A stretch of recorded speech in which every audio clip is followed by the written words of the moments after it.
There you go. Yeah. So, is it recording? It is. Yeah. So the conventions range from, like every year, there's a con in Ithaca called Ithacon, and it's primarily a comic con, but we've gone before as authors and horror authors, and it's pretty small, but it's cool because it's Ithaca. I don't, have you ever done anything on Ithaca campus? Like Uh, attended anything there? I can't remember if I They have a pretty cool policy. Everything is free there. have. Ooh, hey, Like when I go to bat, when you go to bat, if you go to a college basketball game there, they don't charge admission. There's no nice. admission. So, Time. so, um, so like Ithacon is free admission, which is kind of a big deal. And then it's like so. For example, in a big convention like this, when you're in the dealer room, it costs a certain amount of money to run a table. In every convention, that fee is a little bit different. Um, Ithacon, they don't charge you any fee to rent a table. So it's like it's a small convention, but the costs are very cost efficient, and it's very small. Now a That's convention. gonna keep moving. Yeah, I know, right? It's this case is new and it's heavy, um, but I didn't even hit a bump that time. I know I'm just gonna have to hold it when we talk. Right. Anyway, folks who are viewing at home. Ah!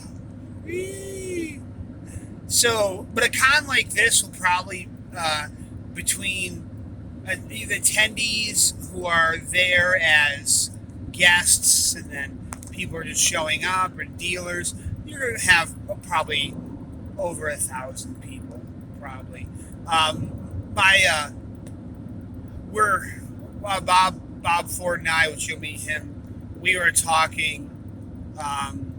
It'll be interesting to see what this convention is like because, is it going to be lower because some people don't feel quite safe enough yet to travel?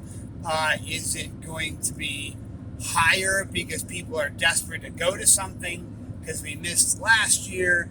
He's of the opinion that it's going to be a big blowout. That a lot of people are going to be there because they are Desperate. They wanna do desperate. stuff. Yeah, they want to do something, and we missed it last year. So, but yeah, Robercon won't be happening this year either. So that's something you'll have to wait for until next year, because Robercon did a virtual con last year. Because you were part of that last year. Remember, Fridge the Abyss, we came over to Chuck and Yes. yeah. They decided not to do anything this year because the virtual con didn't attract anybody. And to plan a con, you need to start planning like months in advance. So by the time it was time to start planning for Robercon, CDC hadn't made any rulings yet. So they just decided to skip Robercon until next year. Robercon's nice because it's in the Roberson Museum. You know what I mean? The Phelps Mansion. This is going to be in a hotel. The hotel would be nice. But yeah, every con's different. I've been to some cons that are just dead. It's like dead. Including new sales. Yeah, yes, yeah. Like there was one con, there was a convention, and any listeners who, all five of you, who know me from back in the beginning, there was a convention out at Ohio, Columbus, Ohio, called Context. I went one year, and it was great. I had a good time. And similar to this, it's an 8-hour drive. I went to next year, and I'm pretty sure there were more authors there than there were actual attendees. So that was. And then you got things like Nikon. Nikon is. I've gone to Nikon 3 times. It's awesome, but it's ridiculously expensive. It's $400 a person.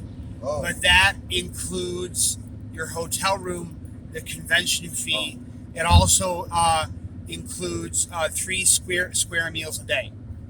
That's good. Yeah, so that's the all meals are provided for you. So there's but Nikon is a little bit different because it's not a convention where you go to sell and try to find new fans. It's a horror, sci-fi, fantasy convention for all the horror, sci-fi, and fantasy writers to just hang out with each other for 4 days. So you don't really get. I guess it's all just writers. It's more like a. It's almost more like a super pricey writers retreat than it really is like a convention. It's really nice, but 400. And that's up in Rhode Island. But yeah, so this will be fun. So I should probably come to yours and Chuck's tables and get the ball rolling by buying your books and gushing over how great you are. Well, you've already read my books, but I got all my books. You're current. But if you wanted to come and I should probably get some from Chuck because I've never read his stuff. It's good. It's good. Yep. You can come. Oh my God! Don't put this on there. That's. Oh my God! You host with him. You don't read his stuff. Right now, I got several books going, and it's just been such a crazy summer so far that, I'm currently reading The Sanitarium. Okay. Abandoned Sanitarium in the Swiss Alps. I'm sure it's horror, but one thing I noticed, and this can be a talking point, when you go to Barnes & Noble and they have a horror section, a lot of them turn out to be more thrillers or mysteries or murder mysteries, which, don't get me wrong, I love, but, if you're going to say horror, make it horror. So it's interesting you should say that, because have you been to Barnes & Noble recently? Probably not for a while. They are. So Barnes & Noble probably facing the desperation of them closing. They have returned. It's funny you should mention that, because Barnes & Noble hasn't had a dedicated horror section in a very long time. Everything's just been lumped in, as you said, lumped in with the thrillers and mysteries. Barnes & Noble brought back its dedicated horror section.